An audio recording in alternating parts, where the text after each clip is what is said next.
সারাদিন প্রকৃতিতে থাকে, ঘটনা কি কোথায় যায় কি করে, কিন্তু দিনটার ফ্যামিলির মধ্যে টেনশনই নেই।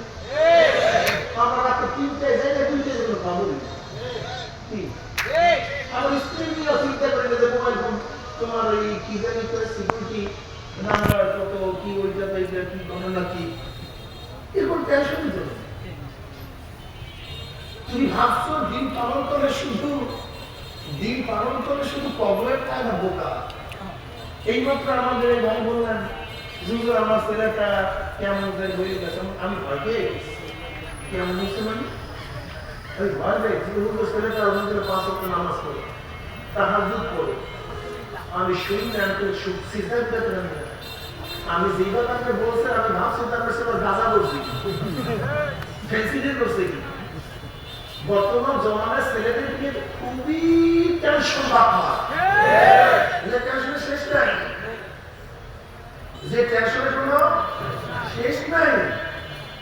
কিন্তু দিনটার হলেই যে ছেলে নামাজ পড়বে গাঁজার কাছে হবে কোনো টেনশন নেই। ও মদ পান করবে না, ও মদ পান করে বাবার বুকের মধ্যে চুরি করার কোনো সম্ভাবনা ইতিহাস নাই দুনিয়াতে। আর গিয়া দেখেন আপনার এলাকার মধ্যে কত চুরি দিয়ে গাঁজার পয়সা নেই,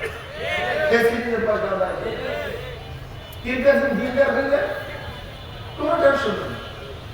আপনার ছেলে আপনাকে কোনো ক্ষতি করবে না। দিনের মধ্যে কি মজা বুঝো,